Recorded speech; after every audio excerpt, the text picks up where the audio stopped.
Pourquoi l'Algérie ne mérite toujours pas la confiance, eh bien, de l'Afrique subsaharienne? Que les Algériennes et les Algériens, mes frères et sœurs, écoutent et qu'ils aillent dire ça à leur gouvernement. Vous n'avez pas la confiance de l'Afrique subsaharienne pour les raisons suivantes. Première raison, soutien de l'Algérie aux groupes terroristes qui ont été créés par l'OTAN et ses alliés du Moyen-Orient contre l'Afrique noire. S'il vous plaît, écrivez les raisons et dites à Abdelmajid Tebboune qu'il peut s'agiter du matin au soir.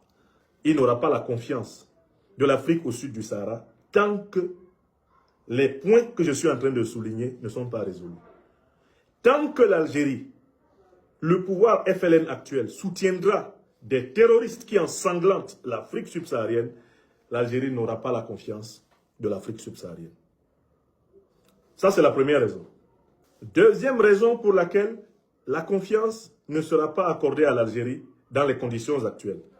Tant que l'Algérie soutient des organisations sécessionnistes qui ont pour but de partitionner tout ou partie d'un pays au sud du Sahara, l'Algérie d'Abdelmajid Tebboune n'aura pas la confiance de l'Afrique subsaharienne. Deuxième raison, soutien aux groupes sécessionnistes.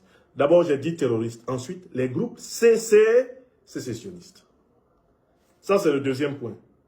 Tant que l'Algérie héberge des groupes et des leaders sécessionnistes anti-subsahariens, l'Algérie n'aura pas la confiance de l'Afrique noire.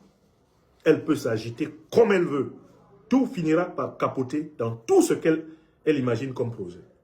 Troisième raison, troisième problème qui fait qu'on n'a pas confiance en l'Algérie, en Afrique subsaharienne. On n'a pas confiance en l'Algérie pour une troisième raison. C'est le double jeu de l'Algérie avec l'OTAN par rapport à l'Afrique noire. Il y a un double langage de l'Algérie avec l'organisation du traité de l'Atlantique Nord qui est la grande organisation militaro-politique ambitionnant la recolonisation de l'Afrique noire. En quoi consiste le double jeu algérien? D'un côté, l'Algérie affirme un anticolonialisme historique. Elle a combattu la France pour avoir son indépendance. Et le Front de libération nationale de l'Algérie a gardé d'une manière ou d'une autre cette mémoire de résistance, même si ses dirigeants actuels ne sont pas à la hauteur du véritable FLN canal historique. Donc on a une Algérie traditionnellement anticolonialiste, anti-impérialiste. Il faut voir par exemple les lois algériennes, les prises de position courageuses de l'Algérie contre la colonisation comme crime contre l'humanité, comme crime de guerre. Ça, c'est à saluer. Et je voudrais féliciter ici toutes les Algériennes et tous les Algériens qui continuent à se battre pour qu'il y ait des jugements, des condamnations et des réparations imposées à toutes les puissances négrières, aux puissances colonialistes, aux puissances néocolonialistes et impérialistes occidentales, pour les crimes de guerre, les crimes contre l'humanité, les crimes économiques qui ont été perpétrés en Afrique.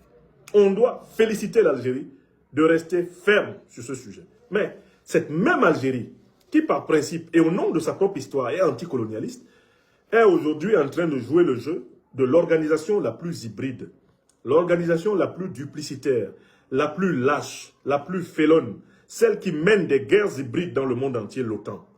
L'Algérie s'offre à l'OTAN en lui permettant d'utiliser son sol pour des opérations de déstabilisation en Afrique au sud du Sahara. Tant que l'Algérie n'a pas mis fin à son double jeu avec l'OTAN contre l'Afrique au sud du Sahara, elle n'aura pas notre confiance. Voilà la troisième raison. Et enfin, quatrième raison. La quatrième raison, elle renvoie à la question du rapport humain, à la question raciale. Tant que les dirigeants algériens continueront de prendre des mesures, non seulement contre les Noirs d'Algérie, mais également contre les Noirs qui traversent l'Algérie, des mesures de type racial, raciste, des mesures discriminatoires, des mesures comportant du mépris et qui viennent des souvenirs de la traite négrière arabe. Tant que le pouvoir algérien continuera à reproduire, et tout pouvoir en Afrique du Nord, continuera à reproduire les comportements hérités de la traite négrière arabe, qui, je le rappelle, a précédé la traite négrière occidentale, la traite négrière atlantique, tant qu'il en sera ainsi, il n'y aura pas de confiance avec l'Afrique noire. Est-ce que tout le monde a noté les raisons? Est-ce que tout le monde a noté les raisons? J'ai donné 4 raisons.